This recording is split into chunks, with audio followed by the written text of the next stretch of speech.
అధ్యక్ష, నూతనంగా ఏర్పడినటువంటి ఈ ప్రభుత్వం నుంచి తెలంగాణ ప్రజలు, తెలంగాణ రాష్ట్రం ఎంతో ఆశిస్తూ ఉంది. కాంగ్రెస్ పార్టీ ఎన్నో ఆశలు కల్పించడంతో ప్రజలు వాటిని నమ్మి అధికారంలోకి తెచ్చారు.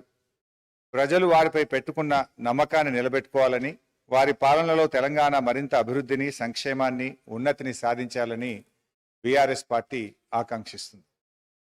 రాజకీయ కారణాల రీత్యా కాంగ్రెస్ నాయకులు అవునన్నా కాదన్నా, ఒప్పుకున్నా ఒప్పుకోకపోయినా తెలంగాణ రాష్ట్రం ఆర్థికంగా బలపడడానికి బీఆర్ఎస్ ప్రభుత్వం బలమైనటువంటి పునాదులు వేసింది. సువిశాలమైన ప్రగతి దారులను నిర్మించింది. కొత్త ప్రభుత్వం ఆ దారుల వెంట ముందడుగు వేస్తూ ప్రజలే కేంద్రంగా పనిచేయాలన్నటువంటిది మా కోరికే కాదు, ప్రజల కోరిక కూడా.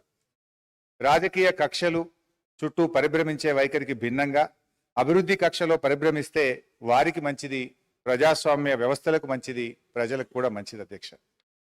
కానీ ఈ సభలో మొన్న ముఖ్యమంత్రి గారు మాట్లాడినటువంటి తీరు కానీ, ఈ శ్వేతపత్రం తీరును చూస్తుంటే ప్రజలు, ప్రగతి అనే కోణం కన్నా రాజకీయ ప్రత్యర్థుల మీద దాడి, వాస్తవాల వక్రీకరణ కోణమే కనబడతా ఉంది అధ్యక్ష.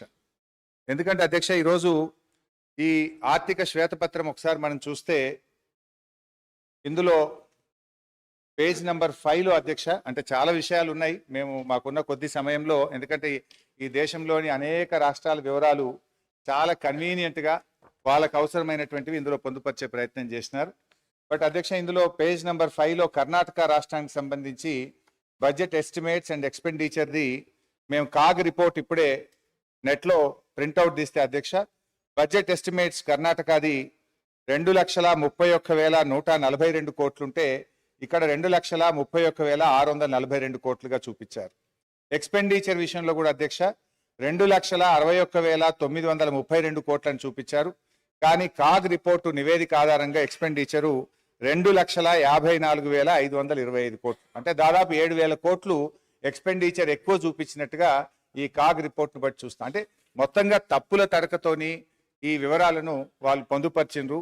వాళ్ళు కేవలం ఇదంతా కూడా ఒక గత ప్రభుత్వాన్ని బదనాం చేయాలనేటువంటి ధోరణి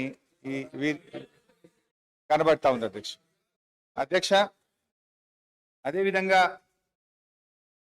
ఇందులో ఉమ్మడి ఆంధ్రప్రదేశ్ వ్యయము, తెలంగాణ వాటా అంటే 1956-57 నుంచి 2013-14 వరకు 41.68% ఖర్చు చేసినట్టుగా గంపగుత్త లెక్క తీసినారు.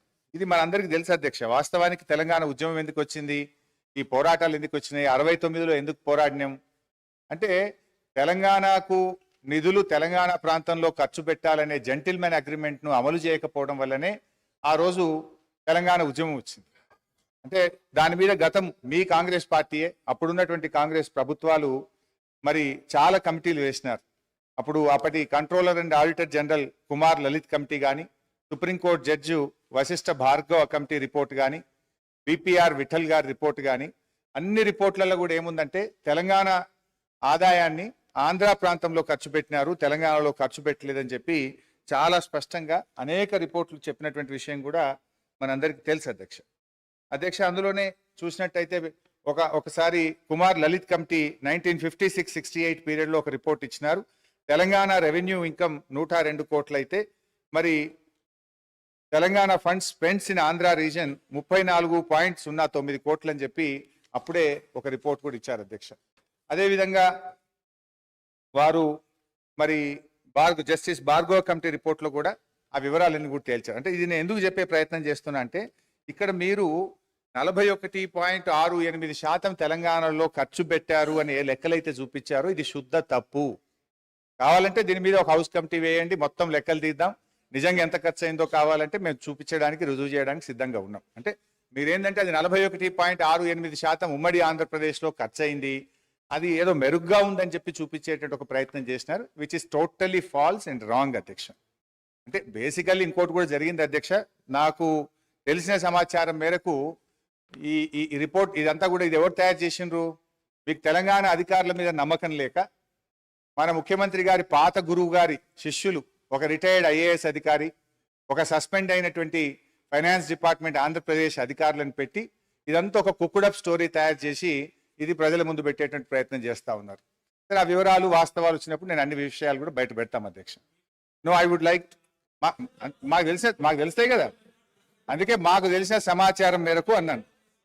సరే అధ్యక్ష, పేర్లు చెప్పమంటే చెప్తా, ఆధారాలు చూపించమంటే చూపిస్తా.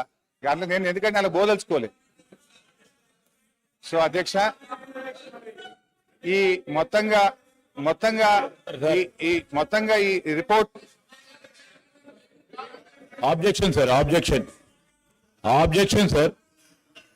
సార్, సమాచారం పూర్తి స్థాయిలో నిర్ధారణ చేసుకున్న తర్వాత ఫ్లోర్ మీద మాట్లాడితే బాగుంటుంది సార్. వారు సీనియర్ శాసనసభ్యులు నిరాధారమైన అంటే సత్యదూరమైన మాటలు చెప్పి సభను ప్రక్కదారి పట్టించే కార్యక్రమం చేస్తా ఉన్నారు అధ్యక్ష. I would like to request use అధ్యక్ష, ఈరోజు లెక్కల తప్పు ఉంటే తప్పకుండా తప్పో ఒప్పో మా ఫైనాన్స్ మినిస్టర్ గారు తప్పకుండా చెప్తారు. కానీ ఎవరో ప్రిపేర్ చేశారు, ఎవరో ముందు పెట్టారు, ఏదో అపోగలదు. I request honourable member to withdraw the word sir, otherwise expunged from the records. Speaker sir, పేర్లు చెప్పమంటారా? మరి పేర్లు కూడా చెప్పమంటారా? అధ్యక్ష, నేను మాకున్నటువంటి సమాచారం మేరకు అని చెప్పానే తప్ప నేను పేర్లు చెప్పలేదు. సో అది ఒకవేళ తప్పు అయితే మీ సమాధానంలో తప్పని చెప్పండి. నేను I stand on my word అధ్యక్ష. అయితే ఈ రిపోర్ట్లో అధ్యక్ష, ముఖ్యంగా ఈ మొత్తం రిపోర్ట్ చూస్తే అధ్యక్ష, అంటే వాళ్ళు బేసికల్లీ ఏ అంశాల్లో అయితే ప్రభుత్వాన్ని తప్పుపట్టచ్చో లేదా గత ప్రభుత్వాన్ని తప్పుపట్టచ్చో, ఏ అంశాల్లోనైతే మనము మెరుగ్గా ఉన్నామని చెప్పే ప్రయత్నం చేసినారో ఒక కన్వీనియంట్గా దీన్ని తయారు చేసినారు. చాలా రంగాల్లో తెలంగాణ రాష్ట్రం అద్భుతమైనటువంటి గత 10 సంవత్సరాల్లో ప్రగతిని సాధించింది. అనేక విషయాల్లో కూడా మనం చాలా మెరుగ్గా ఉన్నాం అధ్యక్ష. కానీ వీళ్ళు తయారు చేసినటువంటి పట్టికలు చూస్తూ ఉంటే అధ్యక్ష, ఏవైతే వాళ్ళకి కన్వీనియంట్గా ఉంటాయో వాటిని చూపించేటువంటి ప్రయత్నం చేస్తున్నారు. నార్మల్గా అప్పులను ఎట్లా చూస్తామంటే డెట్ టు జిఎస్డిపి రేషియో చూస్తుంటాం. కానీ ఇక్కడ డెట్ టు జిఎస్డిపి రేషియో టేబుల్ను ఇందులో పెట్టకుండా డెట్ టు రెవెన్యూ రిసిప్ట్ చూపించే ప్రయత్నం చేస్తున్నారు. అంతర్జాతీయంగా అయినా జాతీయంగా అయినా అప్పులను కొలిచే విధానము డెట్ టు జిఎస్డిపి రేషియో. కానీ ఇందులో ఆ టేబుల్ ఎక్కడ కూడా చూపించకుండా డెట్ టు రెవెన్యూ రిసిప్ట్స్, అది కూడా ఒక కరోనా ఇయర్ 2021-22 కరోనా సంవత్సరాన్ని తీసుకొని దాని ప్రకారంగా ఇక్కడ చూపించేటువంటి ప్రయత్నం చేస్తున్నారు. వాస్తవానికి అధ్యక్ష, డెట్ టు జిఎస్డిపి రేషియో చూస్తే ఇది నా లెక్క కాదు అధ్యక్ష, రిజర్వ్ బ్యాంక్ ఆఫ్ ఇండియా ప్రకటించినటువంటి లెక్కలు. డెట్ టు జిఎస్డిపిలో చూస్తే అధ్యక్ష, అప్పులు తక్కువ తీసుకున్నటువంటి రాష్ట్రాల్లో కింది నుంచి మనం 5వ స్థానంలో ఉన్నాం. అంటే మనకంటే 22 రాష్ట్రాలు తెలంగాణ కంటే అప్పు ఎక్కువ తీసుకున్నటువంటి రాష్ట్రాలు ఈ దేశంలో ఉన్నాయి అధ్యక్ష. అందులో చూస్తే అధ్యక్ష, ఆ వివరాల్లోకి మళ్ళీ పోతే కావాలంటే ఈ టేబుల్ మీ ద్వారా గౌరవ ఫైనాన్స్ మినిస్టర్ గారికి, ప్రభుత్వానికి కూడా నేను ఇవ్వడానికి నాకేం అభ్యంతరం లేదు అధ్యక్ష. అదేవిధంగా అధ్యక్ష, ఇట్లా అనేక విషయాల్లో అప్పుల విషయంలో కూడా వాస్తవానికి మనకంటే ఎక్కువ అప్పులు తీసుకున్న రాష్ట్రాలు కూడా ఉన్నాయి అధ్యక్ష. మొన్నటిదాకా మరి కాంగ్రెస్ పార్టీ అధికారంలో ఉన్నటువంటి రాష్ట్రాలు, రాజస్థాన్ చూస్తే 2022-23 నాటికి 5,37,013 కోట్ల రూపాయల అప్పు. మరి అదేవిధంగా కర్ణాటక కూడా 5,35,157 కోట్ల రూపాయలు. కానీ ఇవన్నీ ఏంటంటే వాళ్ళు ఆ డెట్ టు జిఎస్డిపి రేషియోలో కానీ ఆ సంఖ్య పరిమాణం కానీ చూపించకుండా ఒక కన్వీనియంట్గా ప్రజల్ని తప్పుదో పట్టించే విధంగా ఒక కుక్డ్ అప్ స్టోరీ తయారు చేసే ప్రయత్నం చేస్తున్నారు అధ్యక్ష. అదేవిధంగా క్యాపిటల్ ఎక్స్పెండిచర్లో సరే వాళ్ళు చూపించిన లెక్క ప్రకారమే 54,000 కోట్లు గత 10 ఏళ్లలో క్యాపిటల్ ఎక్స్పెండిచర్ చేసినట్టుగా చూపించారు. కానీ తెలంగాణ రాష్ట్ర ప్రభుత్వం వచ్చిన తర్వాత గత 9 ఏళ్లలో 3,36,916 కోట్ల రూపాయల క్యాపిటల్ ఎక్స్పెండిచర్ జరిగింది. కానీ దీన్ని చూపించే ప్రయత్నం చేయరు. ఇలా ఎంత క్యాపిటల్ ఎక్స్పెండిచర్ జరిగింది, ఎటుపోయింది డబ్బంతా కూడా అంటే రేపు రాష్ట్ర అవసరాల కోసం, రేపటి భవిష్యత్ తరాల కోసం మేము ఆస్తుల కల్పన చేసేటువంటి ప్రయత్నం చేసినాం. కానీ వాళ్ళ దాంట్లో మరి ఇంత పెద్ద ఎత్తున క్యాపిటల్ ఎక్స్పెండిచర్ జరిగింది అని ఆ నివేదికలో చూపెట్టకుండా ఒక పక్షపాతమైనటువంటి నివేదికను చూపెట్టే ప్రయత్నం చేసినారు. ఈ పేపర్ కూడా కావాలంటే మీ ద్వారా వారికి పంపిస్తాను అధ్యక్ష. అదేవిధంగా అధ్యక్ష, SOTR రాష్ట్ర ప్రభుత్వ సొంత ఆదాయ వనరుల అభివృద్ధిలో ఇవాళ దేశానికే తలమానికంగా తెలంగాణ రాష్ట్రాన్ని నిలిపినాం అధ్యక్ష. ఇవాళ దక్షిణ భారతదేశంలో 15.6% వృద్ధి రేటులో తెలంగాణలో సొంత ఆదాయ వనరుల వృద్ధిలో ఈ దేశంలో తెలంగాణ నంబర్ 1 స్థానంలో నిలిపిన దాన్ని ఎక్కడ ఇందులో చూపించేటువంటి ప్రయత్నం చేయలేదు అధ్యక్ష. నా దగ్గర 2015-16 నుంచి 2020-21 వరకు SOTR లో రాష్ట్రాల ఆదాయాల వృద్ధిని మరి సిఏజీ రిపోర్ట్ అధ్యక్ష, ఇది సిఏజీ ఇచ్చినటువంటి రిపోర్ట్ ప్రకారంగా 11.5%తో 2020-21 నాటికి తెలంగాణ మరి మేజర్ స్టేట్స్ లో ప్రథమ స్థానంలో ఉన్నటువంటి పేపర్ కూడా మీ ద్వారా వారికి పంపిస్తాం అధ్యక్ష.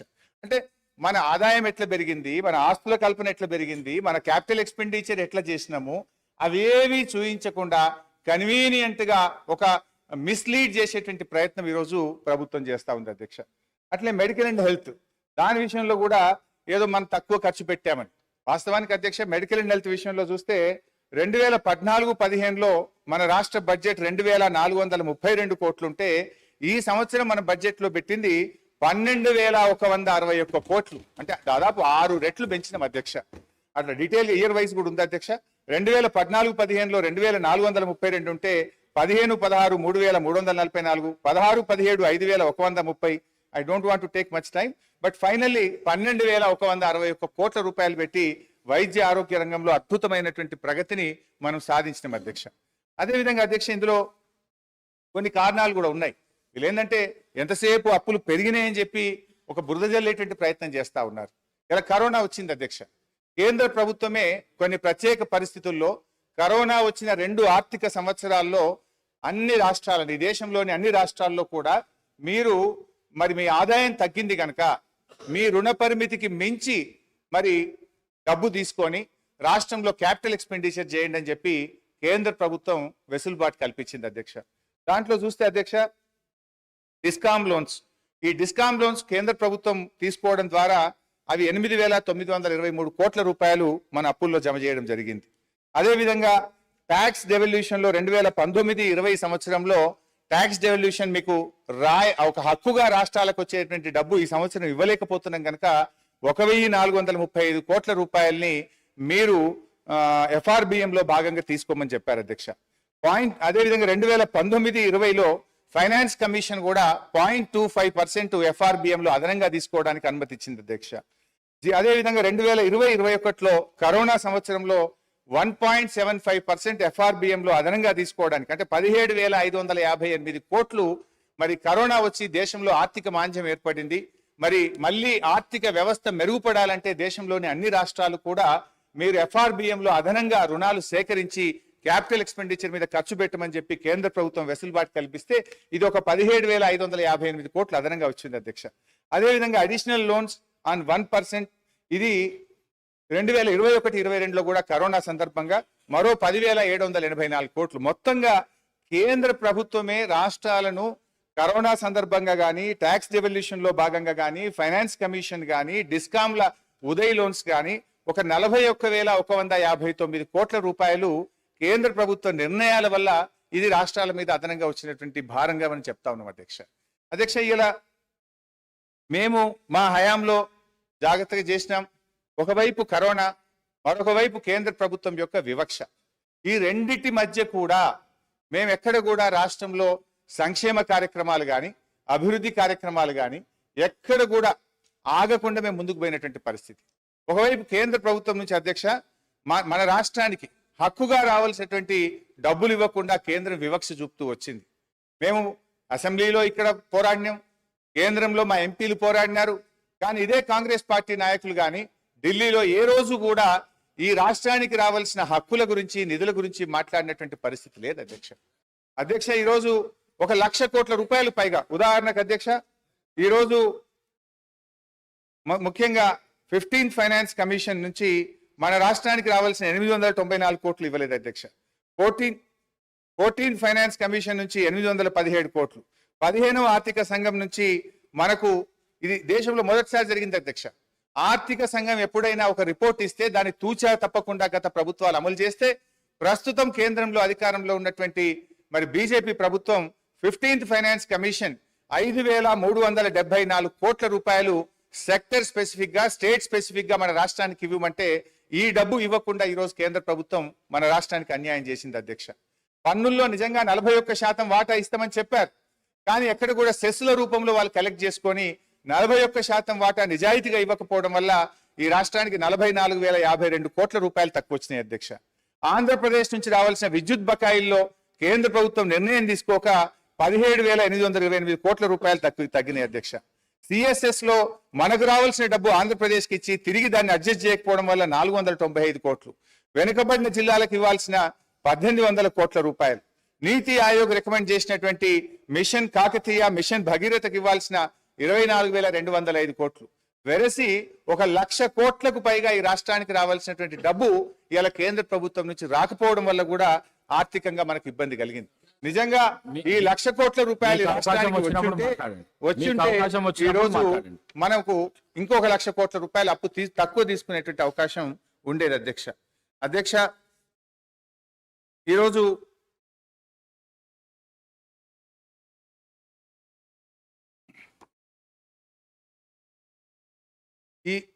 ఈ బుక్ లో కూడా అధ్యక్ష మీరు చూసినట్టయితే రెండు మూడు రకాలుగా మీరు ఇందులో చూస్తే అధ్యక్ష, అసలు వీళ్ళే స్పష్టంగా రాసిండ్రు. ప్రభుత్వ హామీతో ఎస్పీవి ద్వారా సేకరించి ఎస్పీవీలు చెల్లించే రుణాలు, అంటే స్పెషల్ పర్పస్ వెహికల్ ద్వారా సేకరించిండ్రు, వాళ్ళే రుణాలు చెల్లిస్తారు, రాష్ట్ర ప్రభుత్వ ఖజానా మీద భారం ఉండదు అని చెప్పి కూడా దాన్ని కూడా ఈరోజు రాష్ట్ర అప్పులుగా చూపించేటువంటి ప్రయత్నం. ఇందులో పేజ్ 24 లో కూడా ప్రభుత్వం చెల్లించని మరియు ప్రభుత్వం హామీ లేని రుణాలు 59,414 కోట్ల రూపాయలని మీరే రాశారు స్పష్టంగా. కానీ మీరు ఏం చేసే ప్రయత్నం చేస్తుండ్రు, అన్ని కలిపి మళ్ళీ లెక్కబెట్టి రాష్ట్ర ప్రభుత్వం ఈరోజు దాదాపు 6,71,000 కోట్ల రూపాయల అప్పు ఉంది అని చెప్తున్నారు. మీరే ఈ బుక్కులో అంటారు, ఒకవైపు రాష్ట్ర ప్రభుత్వం చెల్లించని హామీ లేని రుణాలను రాశారు, ప్రభుత్వ హామీతో సేకరించి రాష్ట్ర ప్రభుత్వం ఎస్పీవీలే చెల్లించుకునే డబ్బులని చెప్పినారు, వాటినన్నింటినీ కలిపి అప్పులను ఎక్కువగా చూపించేటట్టు ఒక తప్పుడు ప్రచారానికి మీరు పాల్పడ్డారు. అదేవిధంగా ప్రభుత్వ హామీతో ఎస్పీవీ ద్వారా సేకరించి ప్రభుత్వమే చెల్లిస్తారని కూడా రాసినారు అధ్యక్ష. ఇందులో కూడా చాలా విషయాలు తప్పుగా పెట్టినారు చాలా కార్పొరేషన్స్. ఉదాహరణకు ఈరోజు టిఎస్ఐఐసి గురించి రాసినారు. టిఎస్ఐఐసి కానీ, Telangana super speciality hospital corporation కానీ, హైదరాబాద్ మెట్రో వాటర్ వర్క్స్ కానీ, హౌసింగ్ బోర్డు కానీ, రోడ్ డెవలప్మెంట్ కార్పొరేషన్ కానీ, ఇట్లా చాలా విషయాలు, ఇవన్నీ కూడా వాస్తవానికి వాళ్ళ సొంత ఆదాయ వనరుల మీద వాళ్ళు చెల్లిస్తారు అధ్యక్ష.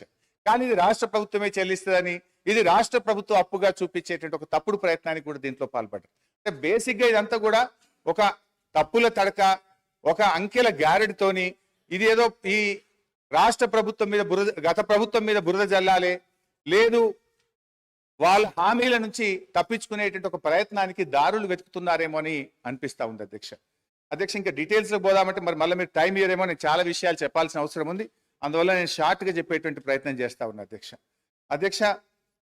ఇందులో ఇంకో మాట అంటారు, పేజ్ 41 లో చేసిన డబ్బుకు అనుగుణంగా ఎటువంటి స్పష్టమైన ఆస్తులు సృష్టించలేదు. ఇది శుద్ధ అబద్ధం అధ్యక్ష.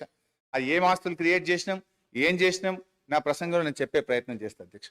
మొత్తంగా అధ్యక్ష, వాళ్ళు చేసిన ప్రయత్నం ఏంటంటే గత ప్రభుత్వాన్ని తప్పుపట్టాలని, గత ప్రభుత్వం మరి ఏదో చేయలేదనేటువంటి చూపించే ప్రయత్నానికి వాళ్ళు ఒక కుక్కుడప్ స్టోరీ తయారు చేసి కన్వీనియంట్ గా కొన్ని విషయాలను మాత్రం పెట్టి, ఎక్కడైతే రాష్ట్రం అద్భుతమైన ప్రగతిని సాధించిందో, ఎక్కడైతే ఇవాళ డెట్ టు జిఎస్డిపి రేషియో చూపించాలి, ఎస్ఓఆర్ చూపించాలి, అదేవిధంగా క్యాపిటల్ ఎక్స్పెండిచర్ చూపించాలి, ఇవన్నీ కన్వీనియంట్ గా తప్పించేటువంటి ప్రయత్నం చేసినారు అధ్యక్ష. ఈరోజు రాష్ట్ర ఆర్థిక పరిస్థితి పటిష్టంగా ఆరోగ్యకరంగా ఉందని అనేక రాజ్యాంగబద్ధ సంస్థలు నివేదికలు తేల్చి చెప్తా ఉంటే, ఈ రోజు కాంగ్రెస్ ప్రభుత్వం మాత్రం ఆర్థిక పరిస్థితిపై అవాస్తవాలను ప్రచారం చేస్తా ఉంది. తద్వారా రాష్ట్ర ప్రతిష్టను, పరపతిని, ప్రతిపత్తిని, భవిష్యత్ ప్రయోజనాలను దెబ్బతీస్తా ఉన్నారు అధ్యక్ష. అల్పమైన రాజకీయ ప్రయోజనాల కోసం చేసే ఈ పని తెలంగాణ రాష్ట్ర భవిష్యత్తుకు గొడ్డలి పెట్టుగా మారుతుందని గ్రహించాలని నేను విజ్ఞప్తి చేస్తా ఉన్నాను. ఆర్థికంగా పటిష్టంగా ఉన్న రాష్ట్రాన్ని దివాలా తీసిన రాష్ట్రంగా దుష్ప్రచారాన్ని చేస్తే దాని పర్యవసానాలు చాలా ప్రమాదకరంగా ఉంటాయి. ఇది కూర్చున్న కొమ్మను నరుక్కునేటువంటి అవివేకమైనటువంటి చర్య. ఈ వైఖరి ఇలాగే కొనసాగితే మార్కెట్లో తెలంగాణకు ఏర్పడ్డ విశ్వసనీయత దెబ్బతింటుంది, పెట్టుబడులు రాకుండా పోతాయి, రాష్ట్రాలకు ఎఫ్ఆర్బిఎం కింద ఇచ్చే 3% రుణాలకు వడ్డీ రేట్లు పెరుగుతాయి, మన తెలంగాణ రాష్ట్ర ప్రభుత్వ బాండ్లకు డిమాండ్ తగ్గుతుంది. దివాలా అనే ప్రభుత్వమే దిక్కుమాలిన ప్రచారం చేస్తే రాష్ట్రంలో జాతీయ, అంతర్జాతీయ సంస్థలు పెట్టుబడులు పెడతాయా? దివాలా తీసిన రాష్ట్రం నీళ్లు ఇవ్వగలుగుతుందా, కరెంట్ ఇవ్వగలుగుతుందా అనే అపోహలు, అనుమానాలు తలెత్తుతాయి. పర్యవసానంగా పెట్టుబడులు ఆగి ఉపాధి, ఉద్యోగ అవకాశాలు దెబ్బతింటాయి. ఎన్నికల ప్రచారంలో ఇదే గోబల్స్ ప్రచారం చేశారు. సరే ప్రతిపక్షంగా ఉన్నప్పుడు అధికారం కోసమో మా మీద బురద జల్లారని మేము అర్థం చేసుకుంటాం. కానీ ఇవాళ మీరే ప్రభుత్వంలోకి వచ్చి రాష్ట్ర భవిష్యత్తును దెబ్బతీయడం అవివేకం, అన్యాయం, మూర్ఖత్వం, ఇది మూఢత్వం. నూతనంగా ఏర్పడినటువంటి రాష్ట్రం బాలారిష్టాలను అధిగమించింది. పెద్ద నోట్ల రద్దు, ఆర్థిక మాంద్యం, కరోనా వంటి సంక్షోభాలను తట్టుకొని బలీయమైన ఆర్థిక శక్తిగా తెలంగాణ నిలిచింది. కేంద్ర వివక్షను తట్టుకొని సొంత వనరులను సమీకరించుకొని అద్భుతమైన ప్రగతిని, సంక్షేమాన్ని ప్రజలకు అందించింది. కరోనా మహమ్మారి దెబ్బకు యావత్ ప్రపంచ ఆర్థిక వ్యవస్థ తలకిందులైనటువంటి తరుణంలో రాష్ట్రంలో ఆదాయం తగ్గి ఖర్చులు పెరిగిన సమయంలో కూడా ఆ సంవత్సరం వానాకాలం పంట కోసం రైతు బంధు సహాయాన్ని సీజన్ కంటే ఆ రోజు మేము అందించినామని చెప్పి మీకు గుర్తు చేస్తా ఉన్నాను అధ్యక్ష. ఆ ఒక్క సంవత్సరమే కాదు అధ్యక్ష, ఇప్పటి వరకు ఈ రాష్ట్రంలో 11 విడతల దాదాపు 72,000 కోట్ల రూపాయల రైతు బంధు సహాయాన్ని ఎప్పుడు కూడా పంట కాలానికి ముందే రైతులకు ఉపయోగపడే విధంగా అందించినామనేటువంటి విషయాన్ని గుర్తు చేస్తున్నాం. 1 రూపాయి 2 రూపాయలు కాదు, 72,000 కోట్ల రూపాయలు రైతు బంధు కింద ఈ రాష్ట్ర ప్రజలకు నేరుగా సకాలంలో నగదు బదిలీ చేసి ఇలా రైతుల పట్ల మాకుండే ప్రేమను మేము చూపించాం అధ్యక్ష. తెలంగాణ రాష్ట్ర కీర్తిని పెంచినాం, పరపతిని పెంచినాం. ఇప్పుడున్న కాంగ్రెస్ ప్రభుత్వానికి తెలంగాణ హృదయం లోపించడం వల్లనే ఆర్థికంగా ఆరోగ్యంగా ఉన్నటువంటి రాష్ట్రాన్ని కేవలం రాజకీయ లబ్ధి కోసం అప్పుల రాష్ట్రంగా, దివాలా రాష్ట్రంగా, ఒక బీమారు రాష్ట్రంగా సృష్టించేటువంటి ప్రయత్నం చేస్తా ఉంది. అధ్యక్ష, మీరు విడుదల చేస్తున్నటువంటిది శ్వేతపత్రాల లేక మీరు ఇచ్చినటువంటి హామీలను ఎగవేయడానికి దారులు వెతుకుతున్న పత్రాల అని మాకు అనుమానం కలుగుతా ఉంది అధ్యక్ష. మేనిఫెస్టోలో చెప్పిన 6 గ్యారంటీలు ఇంకా అనేక హామీలు నెరవేర్చలేమనే భయంతో ఎగవేతలకు, కోతలకు రంగం సిద్ధం చేసుకోవడమే ఈ శ్వేతపత్రాల అంతర్యమని మీరు చెప్పకనే చెప్తున్నారనిపిస్తా ఉంది అధ్యక్ష. అధ్యక్ష, అయినా ఈ శ్వేతపత్రాల్లో కొత్తగా ఏం చెప్పింది అధ్యక్ష? ఈ వివరాలు ఏవి కొత్త వివరాలు కావు. మీరేదో కొండందవి ఎల్కను పెట్టినట్టు కొత్తగా ఏదో చెప్తున్నారు. ఇదే శాసనసభలో అనేక సార్లు చర్చించాము. గౌరవనీయులు నేటి ఉప ముఖ్యమంత్రి గారు ఇక్కడ ఉండి వారు మాట్లాడినారు. ఇవాళ మీ మేనిఫెస్టో కమిటీ చైర్మన్ ప్రస్తుత మంత్రివర్యులు శ్రీధర్ బాబు గారు కూడా ఇక్కడ నుంచి ఈ వివరాలన్నీ సభలో చర్చించినటువంటివే. ఇందులో కొత్త విషయాలేం లేవు. ఇవాళ మీరేందంటే మా మీద బురద జల్లాలనేటువంటి ఒక ప్రయత్నం అంతే తప్ప ఇందులో కొత్త విషయాలు ఏం కనబడతలేవు అధ్యక్ష. ఎందుకంటే ఆధారాలు కూడా ఉన్నాయి అధ్యక్ష. గౌరవనీయులు బట్టి విక్రమార్క గారు, ఇది శాసనసభ రికార్డు అధ్యక్ష, వారు ఇవాళ ఈ రిపోర్ట్ లో ఉన్నటువంటి విషయాలను ఫిబ్రవరి 8, 2023 ఇదే సంవత్సరంలో బడ్జెట్ మీద చర్చ జరిగినప్పుడు ఇవే అంశాలు చెప్పారు అధ్యక్ష. నేను I can read out the details also అధ్యక్ష. అంటే బట్టి గారు ఆ రోజు ఇక్కడి నుంచి ఏం మాట్లాడినరో ఇవాళ ఆర్థిక మంత్రిగా అక్కడ నిలబడి కూడా అవే విషయాలు చెప్పినారు తప్ప ఇందులో పెద్ద కొత్త విషయాలు బయట పెట్టిందో, కొత్త ముచ్చట్లు చెప్పిందో ఏమి లేదు. కాకపోతే కొంత కన్వీనియంట్ గా కొన్ని విషయాలను దాచిపెట్టి కేవలం గత ప్రభుత్వం మీద బుర్ర జల్లే విధంగా కొన్ని టేబుల్స్ మీరు తయారు చేసినారు అధ్యక్ష.